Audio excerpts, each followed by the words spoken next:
Hola a todos, este video es la segunda parte de la entrevista con el padre Mauricio Baraya. Aquí nos enfocaremos especialmente en los temas de la salvación, el pecado original, la gracia de Dios y muchas cosas más. No se olviden de suscribirse a nuestro canal, comentar todo lo que opinen con respecto a esta entrevista, seguirnos y darle like y compartirlo con todos sus amigos. Muy bien, habíamos quedado la vez pasada en un tema que me parece fundamental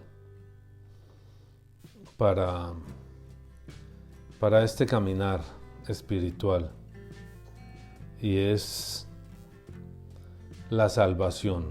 La salvación es el proceso por el cual somos, usted me corrige en lo que no esté de acuerdo o lo que sea, es el proceso por el cual somos trasladados de nuestra situación actual a la situación divina, a la situación de Dios.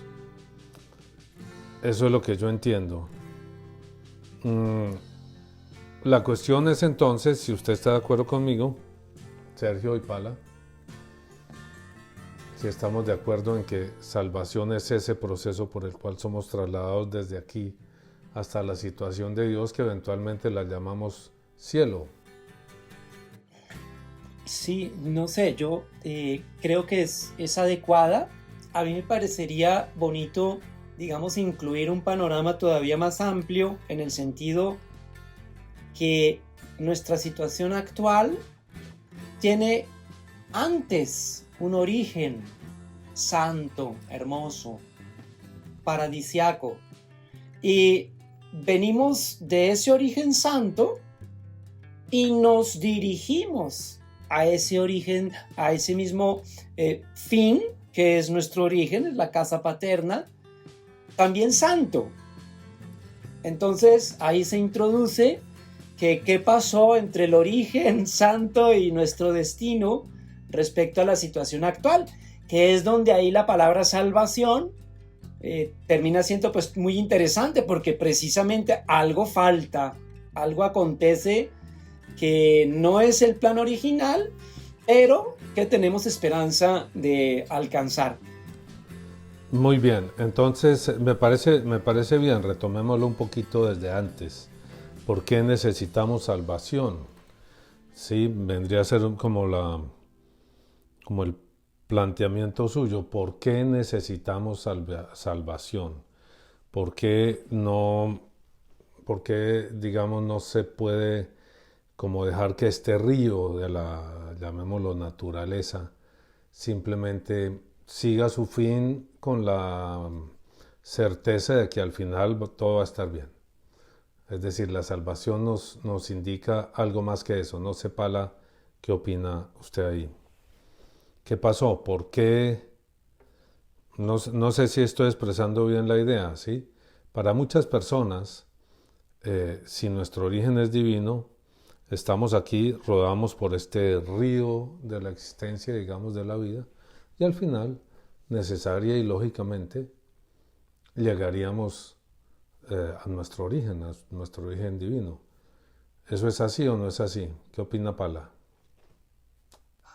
Pues sería lo ideal, pero creo que no es así. O sea, no es tan sencillo como que dejamos que fluya y al final morimos y ya, porque no tendría sentido el cristianismo en ese sentido. O sea, si fuera así, entonces ¿por qué murió Cristo?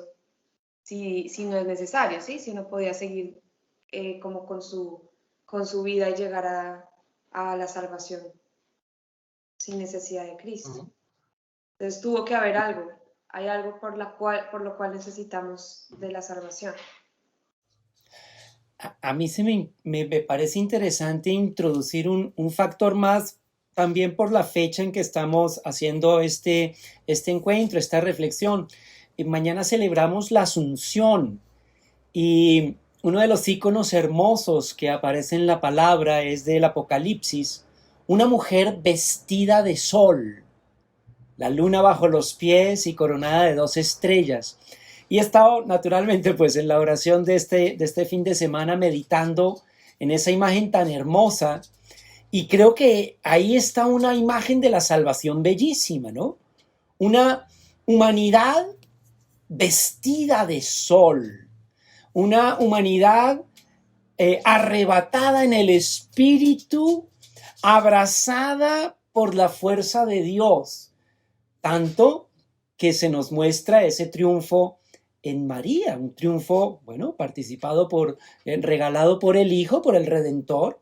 Ella misma en el Magnificat dice: proclama mi alma la grandeza del Señor, se alegra mi espíritu en Dios mi Salvador. Salvador. Muy bien, de acuerdo, Padre.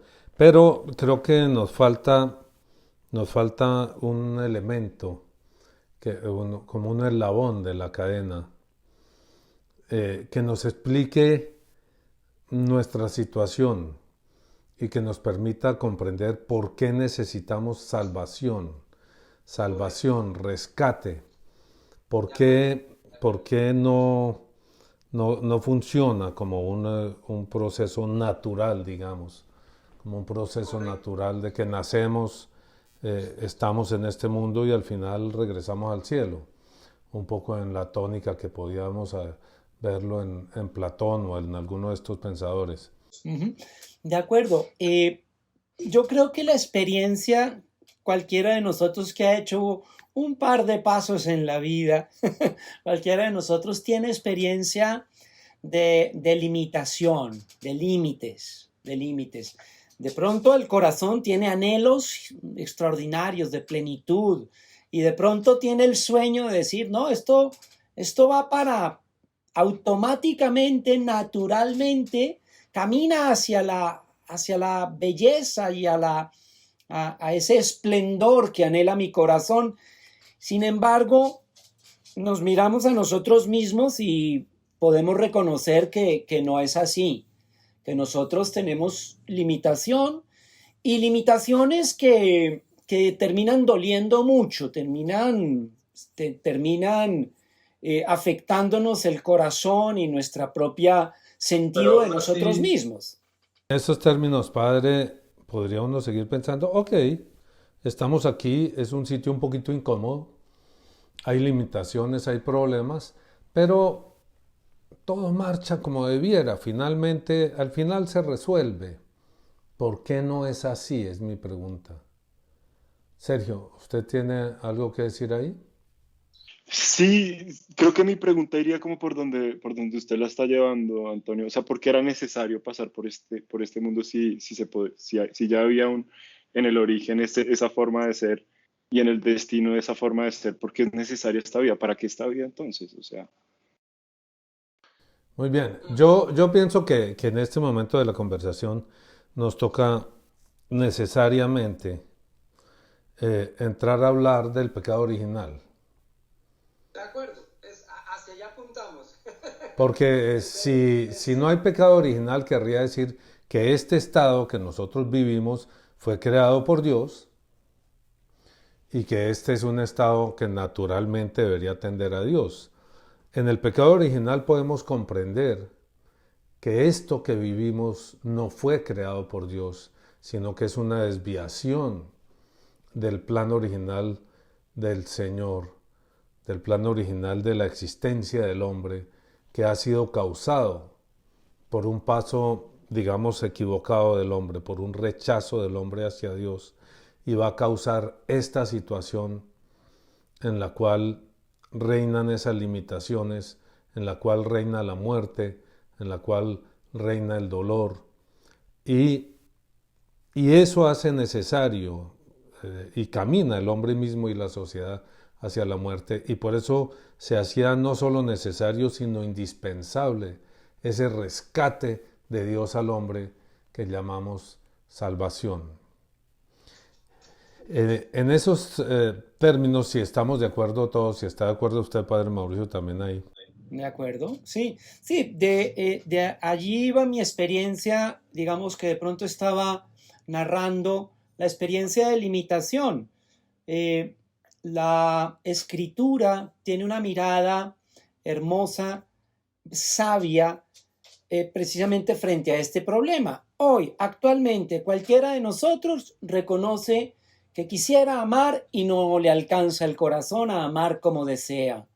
y tenemos la experiencia de fragilidad de pecado. Y la pregunta es, ¿y por qué tengo yo, aunque tengo este anhelo de plenitud, mi falencia indispensable y inevitable? Y ahí es donde la Escritura hace esta mirada retrospectiva a los orígenes, donde si todo ha salido bien de las manos de Dios, porque es Dios y hace las cosas bien, ¿qué pasó entre el origen santo y mi situación actual de falencia, de limitación, de pecado? Y la Escritura nos regala esa reflexión preciosa de esa falla en el origen, ese no a la obediencia a Dios, ese rechazo al plan original que estaba implicado en el juego de la libertad. Y ese no afecta toda nuestra naturaleza, nuestra capacidad, y ya estamos imposibilitados por nosotros mismos de alcanzar esa plenitud que anhelamos. Exactamente. Sergio quería decir algo, me parece que usted ha cogido el punto y lo ha redondeado muy bien. Sergio. No. En ese caso la pregunta sería, padre, ¿por qué está implicado dentro de la libertad? ¿Por qué está implicado dentro de la libertad esa posibilidad? Es decir, sabiendo Dios, es decir, nosotros partimos de un hecho, que para que Dios sea Dios no se puede equivocar, ¿verdad? ¿De acuerdo? ¿Cierto? No puede haber un error, no fue como que había un plan original y dijo Dios, no, bueno, me equivoqué, entonces arreglémoslo, ¿cierto? No estamos hablando de eso. Exactamente. Entonces, ¿por qué es la libertad? ¿Por qué en la libertad está esa condición necesaria que hizo, mejor dicho, ¿por qué en la libertad está el hecho de que sea necesaria la salvación de Cristo, digamos? Ok, De acuerdo. Miremoslo así si quieren. Es la libertad, es esa, hizo al hombre semejante a Dios, lo hizo semejante a sí mismo. Y dentro de esa semejanza, quizás necesariamente para que fuera semejante a Él, le dio libertad, a diferencia del resto de la creación. Y esa libertad implicaba que el hombre tenía la posibilidad, de acuerdo a su voluntad, de rechazar a Dios, de decirle, yo camino por mi cuenta, yo no quiero tenerlo a usted en cuenta, yo hago las cosas a mi manera.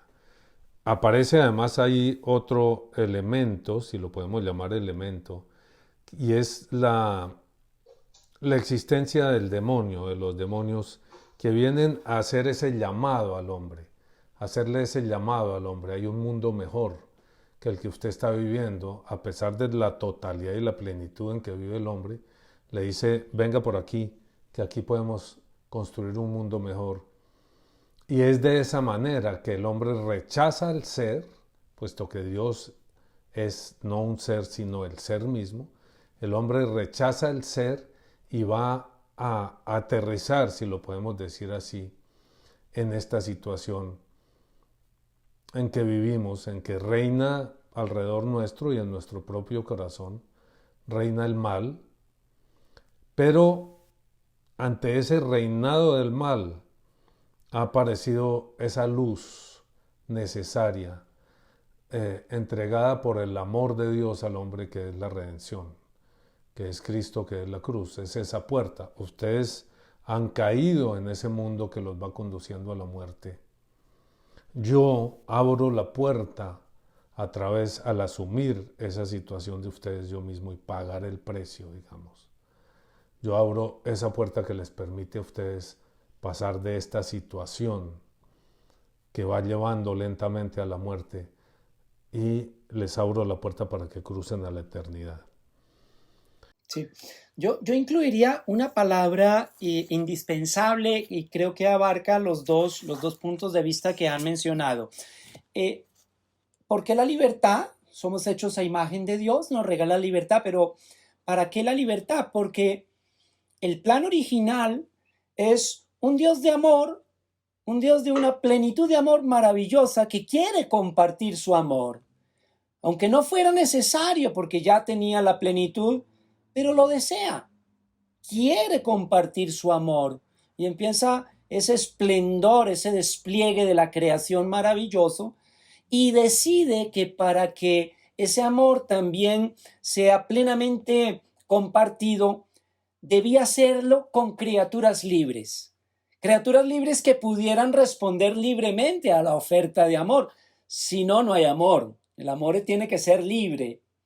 Y estas criaturas libres se les participa la libertad, no exactamente la libertad de Dios, pero una libertad participada, un poco, por decirlo así, más pequeña, según esa condición de que podían responder libremente al amor de oferta y entonces al amor en el que respondo. Bello plan. Y esas criaturas estaban bien hechas. Por ahí empieza la pregunta, y entonces si estaban bien hechas, ¿cómo caen en el rechazo? Si realmente son libres, la libertad tendría que haber respondido siempre, amén, sí, a una oferta tan bella de un amor de Dios. Y ahí entra el factor del tentador, de el enemigo, de la naturaleza humana, el demonio, que decide alejar estas criaturas de aquel que él pues ha rechazado en esa también misteriosa libertad de los ángeles. Y empieza esa batalla apocalíptica entre la criatura que rechaza a Dios, el maligno, y que quiere alejarnos también a nosotros.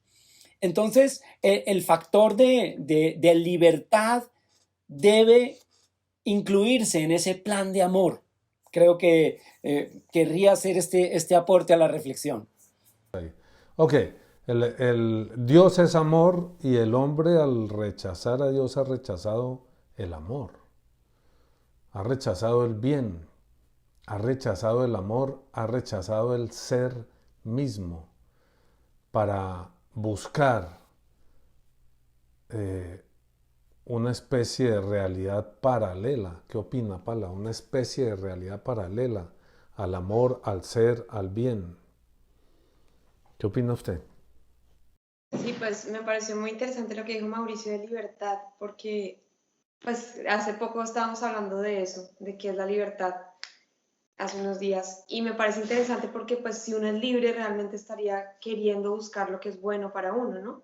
Entonces, porque el hombre decidió tomar unas decisiones que le hacen daño, que le trancan lo que tú hablabas del amor. Entonces, como que ahí se ve más evidente el hecho de que hay alguien, que serían los demonios, que están ahí intercediendo entre lo que yo quisiera y para que yo me desvíe, ¿no? Como que hay algo ahí con respecto a esa libertad que no lo logro. Yo no logro ser libre cuando es lo que Dios quería para mí.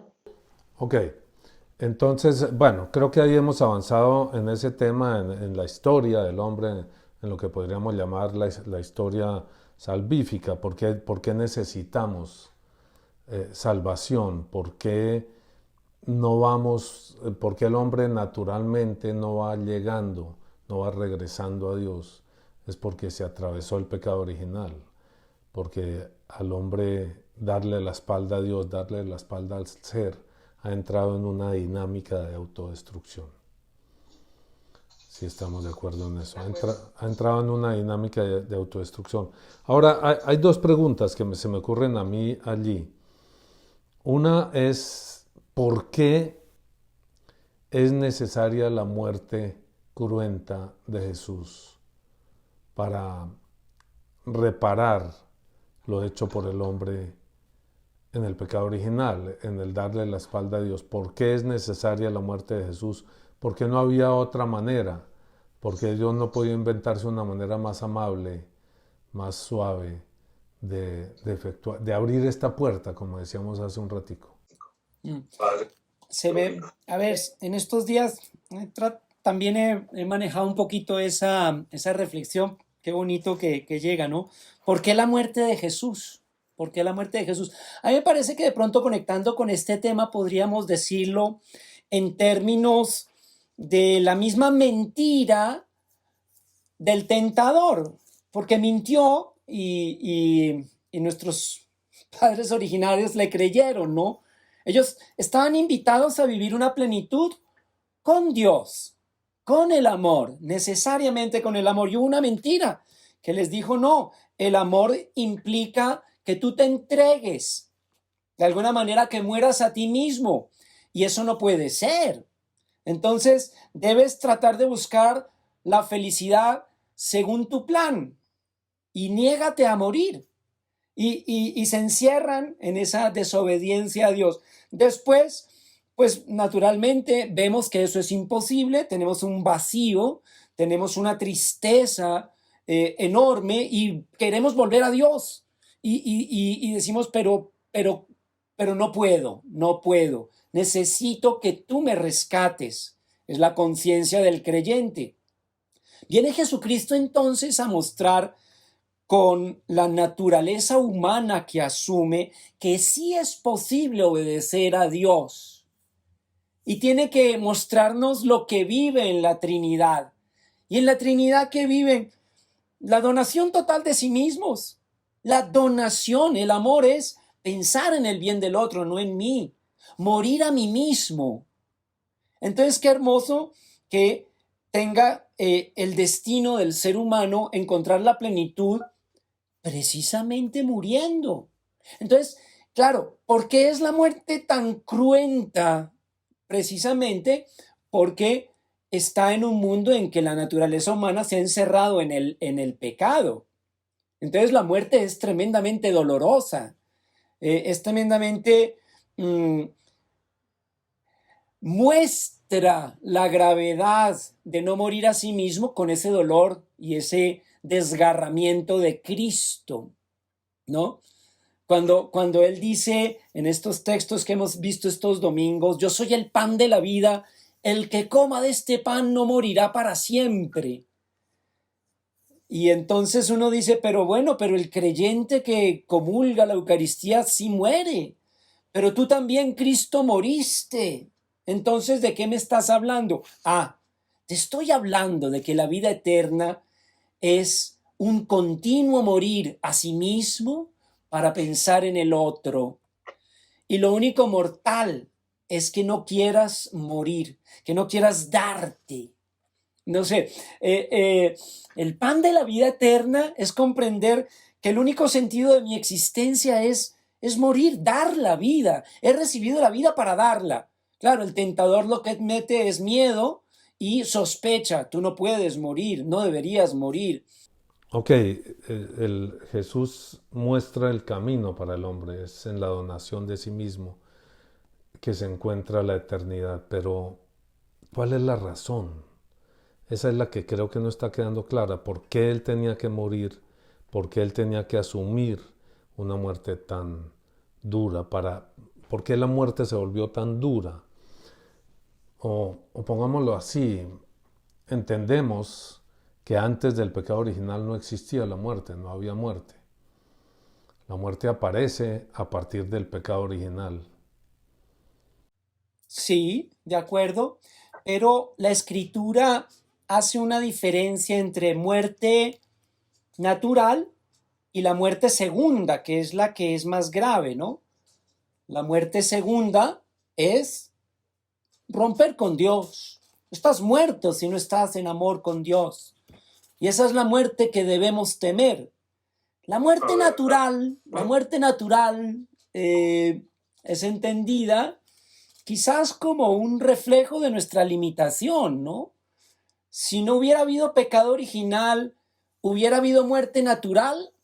Algunos dicen, de alguna manera sí, porque la criatura debe conocer que es limitada y la muerte natural es un arrodillarse ante la majestad de Dios.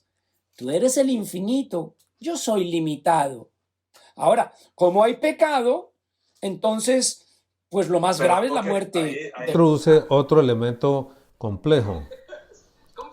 Porque si hay muerte en la situación original del hombre, en el paraíso terrenal, si hay muerte allí, quiere decir que el hombre va a trasladarse a otra situación.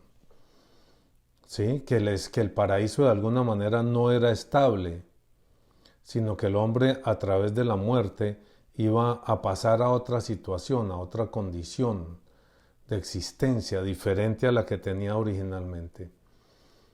Ahí me parece que se complica un poquito si hablamos de muerte en el paraíso. De acuerdo, es complejo, es complejo, es complejo. Realmente la tentación es que si desobedecen morirán, ¿no? Y ahí si está no la desobedecen, pregunta. y si no desobedecen, no morirán. Claro, tendríamos que decir que había...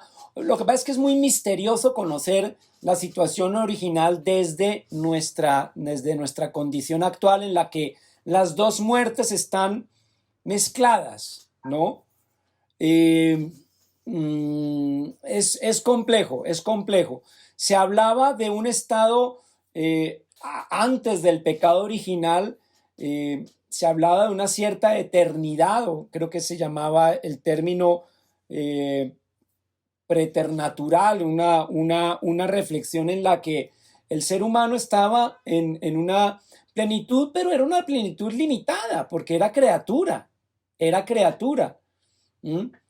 El factor de muerte más grave entra en la desobediencia, porque rompe con Dios. Antes ni sabían que estaban desnudos, estaban delante de Dios en total transparencia, estaban viviendo en la situación del amor, estaban compartiendo y recibiendo todo del Creador. El factor mortal más grave entra en la desobediencia. Claro, el factor mortal entra cuando el hombre le da la espalda a la vida. Si el hombre rechaza la vida, pues obviamente, rechaza la vida, pues obviamente ha optado por la muerte. Porque más allá de la vida no hay nada, la rechaza, pues optó por la no vida, por la no vida. Y la no vida es lo que llamamos muerte. Ahí usted ha introducido un tema que me parece muy importante, pero que creo que nos tomaría más tiempo. No, claro, este es un tema amplísimo, Padre Mauricio. Nos tomaría más tiempo entrar a hablar de la primera y segunda muerte y a qué se refiere la Escritura con la primera muerte y a qué se refiere con la segunda muerte. Entonces me parece que ese es un tema que nos da para más largo. No quisiera trabajarlo ahorita, pero Pala, si usted toma nota, creo que vale la pena, si al Padre Mauricio no le molesta, que sigamos con esta conversación más adelante. Cuando quieran, claro que sí. Y planteamos un tema como ese y lo preparamos un poquito también. ¿Qué es la primera y la segunda muerte? Ok, hay una pregunta ya situados aquí. Estamos en una situación de muerte, estamos en un río que, si se quiere, que va llevando al hombre hacia la muerte. Estamos en un río en el cual fuimos como arrojados por la propia decisión del hombre, obedeciendo al demonio, de rechazar la vida, de rechazar el ser. Ha entrado en una situación de destrucción lenta, de no ser lento. La misericordia de Dios dice: un momentico. Yo pongo una luz aquí, yo los voy a rescatar a través de Jesucristo. Nos queda el tema para la próxima vez yo plantearía ese tema de las dos muertes y de ahondar en por qué es no solo necesaria, sino indispensable la muerte cruenta de Jesús, la muerte de Jesús, que lleva sí a la resurrección, y en la resurrección a una nueva criatura. No regresamos a ser los mismos que éramos en el paraíso. Ahora es una dimensión de creación distinta, es una nueva criatura. Ok, pero yo quisiera, esos temas, Pala, apúntelos para un próximo tema. Yo quisiera hacer una pregunta aquí que sé que es una pregunta que para toda la gente es vital. Seguramente para la gente que nos oye es una pregunta vital antes de meternos a hablar de primera y segunda muerte. Y es la forma misma de la salvación. Es decir, ¿qué tengo que hacer yo para salvarme? ¿Qué tengo que hacer yo para poder adquirir, si se quiere, la inmensa gracia que Jesús genera a través de su muerte. ¿Qué tengo que hacer? ¿Cómo debo aproximarme para lograr esa salvación? Leyendo un poquito hace un tiempo, y lo retomé ahorita un poco, es un planteamiento de un teólogo protestante, creo que es R.C. Sproul, creo que quiere decir Robert, no, bueno. R.C. Sproul ya murió recientemente. Él dice, en la fórmula romana, es decir, en la fórmula católica, él trata de trasladar el concepto de salvación como a una fórmula que haga más fácil para las personas decir, ok, camino por aquí. En la fórmula romana, las obras son una condición necesaria para la justificación. Repito, para que la trabajemos un poquito. En la fórmula romana católica, las obras son una necesaria condición para la justificación. En la forma de la reforma, en la visión de la reforma, las obras son un necesario fruto de la justificación. Un necesario fruto de la justificación. Entonces, en la visión católica, de acuerdo a lo que nos dice Sproul, ¿sí?, para llegar a la justificación, para llegar a que seamos declarados justos, ya no merecemos la muerte que ganamos al rechazar la vida. Se necesitan obras como una condición necesaria para poder ser justificados, declarados justos. Es lo que llaman ellos una declaración forense. Es decir, ante la justicia divina, ya no debemos. Ya ha sido borrada nuestra culpa, que es lo que entendemos que hace la muerte del Señor. ¿De acuerdo? Lo que nos dice este Sproul es que en la fórmula romana, en la fórmula católica, las obras son necesarias para esa justificación. Y dice que en la visión del protestantismo las obras son un fruto necesario, un fruto de la justificación. Somos justificados por la muerte de Jesús y eso necesariamente tiene un fruto y son las obras. O para alcanzar la justificación necesitamos las obras. ¿Qué opina Padre Mauricio? Bueno, es un tema que no he estudiado con profundidad. Creo que hay una declaración conjunta reciente sobre la justificación entre las iglesias luteranas y la Iglesia Católica. Creo que tendríamos que acercarnos a ese documento para ver cómo han llegado a, digamos, por decirlo así, confluir en una comprensión más cercana y no tan opuesta, ¿no? Como se decía, el catolicismo fundamentalmente, creo que el contraste más fuerte está en la carta de Santiago. Muéstrame tu fe sin obras, que yo por mis obras te mostraré mi fe. Y por eso en Trento se declara la importancia de fe y obras. Fe y obras. Es una... Sí, ahora la diferencia es una diferencia de matiz, pero es una diferencia importante. Este Sproul en realidad está atacando esa declaración. No la recuerdo, no la estudié a fondo, esa declaración conjunta. La está atacando porque él considera... aclaro, yo no estoy defendiendo la posición protestante. Sí, me parece que nos lleva a una reflexión válida sobre el tema. Digamos, puede ser en oposición, decir no estamos de acuerdo, o no es así. Esa no es la visión católica de la fe y las obras, ¿no? En Lutero está la declaración, él también hacía eso, ¿no? Como las cosas solo fide, solo escritura, solo Cristo, mm, que resumen, convierten las cosas en una fórmula, y fue una de las cosas más útiles para Lutero, expandir sus ideas, ¿sí? Convertirlas en pequeñas fórmulas. Esto es así, ¡pum! Solo fe, no se necesita nada más.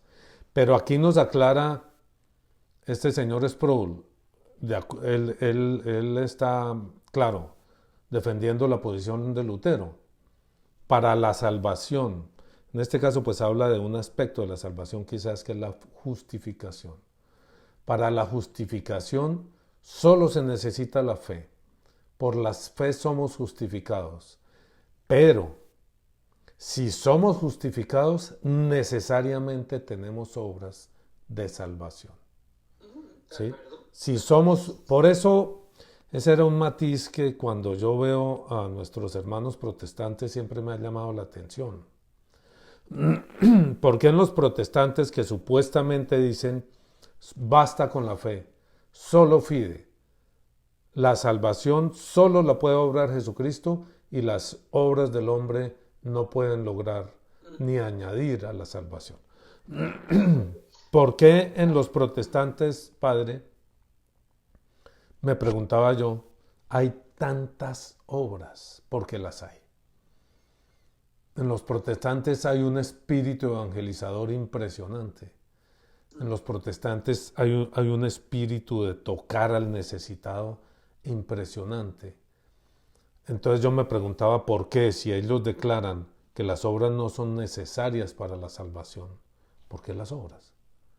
Y creo que aquí Sproul me lo aclara, porque las obras, si usted ha sido salvado, si usted ha sido justificado, su condición interior ha cambiado y esa condición hace obras, de forma ahí sí como natural. ¿Qué opina de ese planteamiento, padre? A ver, bueno, habría que preguntarle precisamente a los protestantes por qué, pero yo creo que independientemente de la teología o la comprensión, cualquiera que se acerca a Cristo y comprende su amor, pues necesariamente transmitirá el amor en obras. Se acercan, cualquiera que conoce el Evangelio sabe que Cristo pide ese amor, ya después es la comprensión teológica elaborada que se necesita, que creo que es importante, por algo hay una discusión teológica profunda, pero la gente de a pie, sencilla, que se acerca al Evangelio, tanto católicos como protestantes, comprenderán que hay que amar, y amar se vuelve algo concreto. Ya en el aspecto teórico... Hay una diferencia de matiz en este sentido. ¿Dios nos pide obras o de forma más o menos automática, en la medida en que somos tocados por Dios, las obras se vuelven naturales? Me gustaría oír qué opinan Sergio y Palita, y después volvemos, padre Mauricio, para que usted nos dé el último empujón en ese sentido. Yo veo que toda esta conversación también se relaciona con el hecho de que hay una comprensión de la doctrina que es la comprensión del juicio. De que, mejor dicho, la salvación, más o menos, a ver si yo estoy entendiendo bien, si no, por favor, padre, corríjame. Cuando nosotros nos morimos hay un juicio a cada uno de nosotros en el que se evalúa de alguna manera qué tal, si nos salvamos o no, básicamente, ¿cierto? Algo así. Sí. Eso es la doctrina, ¿cierto? Entonces las obras como que fueran en la columna de los más. No, algo así. Está bueno, no. Yo creo que volvemos al lenguaje del amor, que a mí me gusta mucho más. Nosotros cuando amamos no hacemos cálculos, no estamos viendo a ver cuánto vamos a ganar. Eso parece completamente ajeno a un amor puro. Entonces no se hace por cálculos, no se hace en vistas del juicio. La palabra juicio está ahí y hay que saberla comprender, pero yo creo que volvemos a lo mismo, estamos envueltos en un amor, y el amor tiene que hacerse concreto. ¿Por qué obras? Pues porque no bastan las palabras, cualquier enamorado sabe, ¿no? Oye, te quiero mucho. Bueno, pero ¿y dónde si no se traduce en algo encarnado, pues de pronto el amor suenan a palabras abstractas y bonitas, ¿no? Volviendo un poquito al tema de la comprensión, sí. Exacto, que eso tiene que aterrizar en algo muy concreto, ¿no? No pueden ser solamente palabras. La palabra se hizo carne, ¿no? El verbo se hizo carne, entonces se traduce en algo que se pueda palpar, en el hambre, en el vestir al desnudo, en el buscar la justicia. Entonces, creo que es parte de la natural fluir de un amor auténtico, ¿no? Ok, en ese punto, padre, me parece que hay un matiz que me parece importante y de alguna manera está contenido en este pensamiento protestante. Para el cristiano, ¿las obras son una obligación o son una consecuencia de su haber sido tocado por el Espíritu, que se vuelve tan obligación como respirar? Es decir, respirar es obligación, ¿cierto? Porque si uno no respira, se muere. Sí. Ensayémoslo y verán que terminamos aquí los 4 moridos. Si uno no respira, se muere. Pero eso no se vive como una obligación, la obligación de respirar. Se vive como una consecuencia y condición natural de la vida. Yo pensaría que lo que nos quiere decir este texto, y que me parece muy valioso y válido, y enmarcado dentro de lo que usted dice del amor, si hemos sido tocados por el amor de Cristo, vamos siendo transformados en amor. Y el amor no puede expeler, ¿sí?, nada distinto al amor. De uno no puede salir algo distinto al amor si ha sido tocado. Luego venía este texto, creo que estaba en la oración esta mañana, en el oficio de lectura. Esta mañana es un pasaje. Despojados del hombre viejo y revestidos del nuevo, que se va renovando hasta alcanzar un conocimiento pleno de Dios y se va configurando con la imagen del que lo creó. Me parece que también es un elemento fundamental. Ok, y ahí yo haría una distinción entre lo que es justificación y lo que es salvación. La justificación es así: Cristo murió por mí. Usted ya no es culpable. Traiga sus pecados y póngalos aquí encima de la mesa. Y los vamos a borrar por la muerte salvífica de Cristo. ¿Sí? Él no nos está pidiendo nada distinto a eso. Pero luego hemos de ser transformados. Entonces viene como la salvación como proceso. El hombre va a ser transformado a medida que se despoja del hombre viejo y se reviste del nuevo. El hombre viejo es el rechazo del amor, el hombre nuevo es el amor. Y ese amor va a tener obras, esa es la transformación del hombre. Por eso yo diría, no es que las obras sean necesarias para la salvación, sino las obras son una consecuencia de la salvación. Si estás siendo salvado, se van a ver tus obras, pero se van a ver no las obras de una disciplina que se impone. Sí, ya. No, pues yo sí estoy llevando como el hilo, y creo que sí, o sea, me pareció chévere eso que usted dijo del aire, porque en cierta manera pues es una obligación, pero no es una obligación, o sea, es algo que uno ya en cierta manera necesita también para ahondar en la fe, o sea, es como que me nace hacerlo, pero a la vez si no lo hago me alejo del amor de Dios, me alejo de eso que Dios me va dando, ¿sí? Me muero de nuevo. Sí, exacto, como que me vuelvo a pagar si no estoy en ese constante, sí, como estado de servicio, de obras. Ajá. Sí, yo también lo estoy entendiendo, así como dice Pala, que digamos, es como una evidencia, digamos, las obras son como una evidencia del actuar de Dios en uno, de alguna manera, más que estar tratando de tachar la columna de las obras con la de pecado, digamos. De acuerdo. Algo así, algo así. De acuerdo, sí, a veces pareciera que en esa discusión me bastara o necesitara yo una declaración, estás salvado, y entonces tengo la declaración y bueno, pues ya me la puedo llevar como un certificado como un pasaporte. Creo que en el lenguaje del amor ese cálculo desaparece. No estoy preocupado en una declaración, no estoy preocupado porque me encuentro con un amor extraordinario, tremendo, que es el que me ha rescatado. Pero es un amor que se convierte inmediatamente en una exigencia de respuesta. Y creo que ese es el punto. He tratado de ir allí. El Señor quiere la colaboración de María en el plan de la salvación. Y tal vez la ausencia de esta imagen de María, pues es difícil para el protestantismo o hacer una elaboración teórica. En el catolicismo comprendemos que Dios salva, es Dios quien salva, pero le pide a María su amén. Por favor, pronúncialo. Es más, es una gracia el que María haya dicho sí. Pero, sí, por favor, pronúncialo. Necesito tu libertad involucrada, porque Dios quiere salvar con tu libertad involucrada. Y es donde estoy tratando de llegar, padre. Ese punto es decisivo. Sí, hay una diferencia,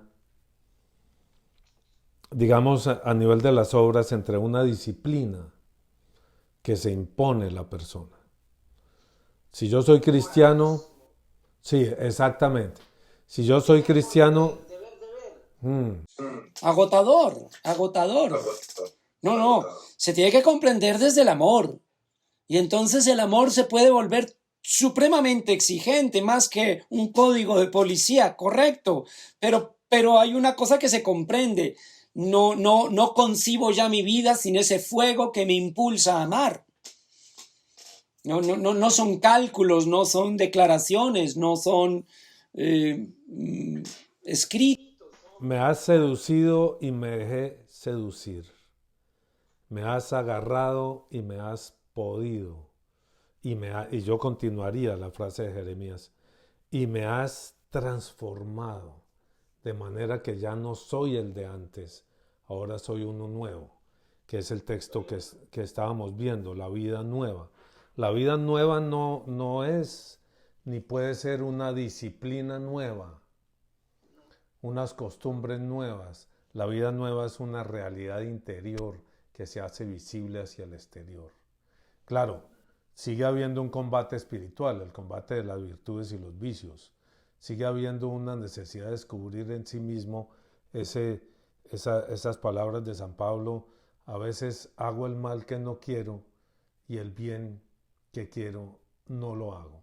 El combate interior sigue, el combate que se originó en ese cederle el espacio a Satanás, haciéndole caso. Hay un factor, me parece muy bonito, me parece que puede complementar perfectamente, y también es de San Pablo.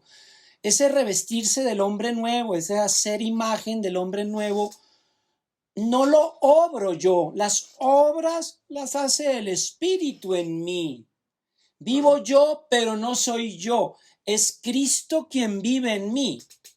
Entonces, la apertura de la fe, ese amén que pronuncia María, permite al Espíritu actuar en ti. Y entonces, ¿quién hace las obras? Pues no soy yo, es el Espíritu que me está moviendo, me está transformando. Y quizás la lucha es tratar de decir menos no y más sí, para que el Espíritu obre en mí. Al final las obras no son mías tampoco, nunca. Son las obras del Espíritu en mí. Creo que ahí, padre, en lo que usted está diciendo nos lleva a esa realidad que tocábamos al comienzo. ¿Qué es lo que hay para nosotros más allá de la muerte? Más allá de la muerte está la resurrección. Pero la resurrección comienza desde ahora. en esa transformación, en esa vida nueva que estamos mencionando, ¿sí? Esta renovación hasta alcanzar el conocimiento pleno de Dios es el comienzo de la resurrección ahora, hoy, en el momento del encuentro del hombre con Dios, con el amor de Cristo, con el amor total que se da totalmente por Él. Es en ese encuentro que empieza la resurrección del hombre. Entonces podríamos pensar que salvación y resurrección son conceptos similares, paralelos, pienso yo. De acuerdo, totalmente. Porque empieza desde ahorita, en la medida en que permito que el Espíritu Santo entre en mí y me vaya llevando a Jesucristo y transformando en Jesucristo. No soy yo, es Cristo el que vive en mí. De acuerdo. Y lo que vivo en la carne, salvación y resurrección. Me parece que ahí hay un encuentro, un toque que es fundamental. No tenemos que esperar a morir para resucitar. Podemos empezar a resucitar desde ahora. Claro, la plenitud solo la encontraremos allí y la encontraremos cruzando por el juicio. La encontraremos pasando por ese sí final y definitivo que debemos dar al Señor. ¿Sí? Sí, he dicho sí durante 50 años de mi vida, 60 años de mi vida. Te digo nuevamente sí, el sí más grande, pero este sí empezó desde que venía yo caminando, desde que me tocaste allá, desde que me despertaste, desde que me mostraste lo que había sido mi vida y me mostraste un camino y me apoyaste para recorrerlo cada vez que yo me salía, cada vez que yo me caía, me dabas la mano de nuevo y es desde allá que empezó mi resurrección. Si tenemos 5 minutos, Palita, muy corto, 1 minuto que resuma lo que ha recibido, lo que piensa de esta reunión, 1 minuto Sergio y luego al padre Mauricio que nos haga un resumen de conclusiones y de, conclusiones de este rato. Que como es entender lo que estaban diciendo ahorita de que desde ya se puede ir uno como dejando transformar, ¿no? Y que pues pensaba un poco en lo que decían ahorita los protestantes y la definición de salvación y de justificación. Yo creo que en cierta manera lo que entiendo que nosotros digamos o lo que estamos descubriendo, lo que descubro hoy aquí es que no es que tenga que hacer obras para conseguir la salvación, pero que sí, este es un camino que me va a ir transformando a partir también de obras, porque a partir de ahí también me va a ir transformando el Señor para poder llegar como a ese sí al final. Agradezco la conversación con el padre, su tiempo. Para mí me ayuda a avanzar en mi conversación interior, el mirar las cosas desde el punto de vista del amor. O sea, como que eso ayuda, como que da un elemento adicional que a veces uno, digamos que soslaya, ¿sí? De alguna forma. Entonces, viéndolo desde ese punto de vista, creo que la conversación es otra. Entonces, eso se lo agradezco y bueno, ahí vamos. Para concluir, me gustaría volver al inicio y volver a proponer de una manera que creo que puede ser muy bella para condensar palabras, y son imágenes. Me quedo con la imagen de la mujer vestida de sol. Parece que eso es salvación, me parece que eso es plenitud, es un sí que se debe dar continuamente y es un sí también a mi propia muerte, a mi muerte a mí mismo, morir a mí mismo para que Cristo viva en mí, para que su vida plena, que es amor continuo, también me abrace por completo. Me quedo con esa imagen, la mujer vestida de sol. Perfecto. Entonces dejemos para otra futura conversación estos temas que hemos hablado. Y yo también quisiera plantear un tema que me parece fundamental. El padre Mauricio lo ha tocado y es María, ¿no? Es María. Pues conocemos la participación de María en la encarnación y en esa gesta de salvación del Hijo de Dios. Pero yo creo que vale la pena tocar el tema de cuál es la labor de María, si quieren la función, María administradora de todas las gracias, decir, ¿cuál es la función con nosotros? Con nosotros. Ese es un tema que me parece bien importante y que nos puede dar muchas luces sobre este tema. Pues creo que ya se nos acabó el tiempo. Quiero darle las gracias, Padre Mauricio, un inmenso abrazo. Hace días no nos vemos, ahora nos tocan los abrazos virtuales. Entonces un gran abrazo de cariño. Padre Mauricio, por usted tenemos un respeto inmenso y un cariño inmenso. Y quiero manifestárselo hoy, no solo de parte mía, sino de parte de toda esta familia. Que en todos encuentro siempre lo mismo, el afecto, el cariño, el respeto. Muchísimas gracias, de verdad. Antonio, María Paula, Sergio, un gusto enorme. Todas estas conversaciones a mí me ayudan, a mí mismo, porque también estas cosas que se van viviendo las estamos aprendiendo. Todos estamos aprendiendo el camino de la salvación y es muy lindo conversarlo, dejar que la palabra nos guíe. Y creo que el ejercicio es muy valioso, muy fructífero. Dios los bendiga y muchas gracias por la iniciativa. Si te gustó el video, dale like, compártelo, suscríbete al canal y no se te olvide tocar la campanita para no perderte ninguno de los próximos videos.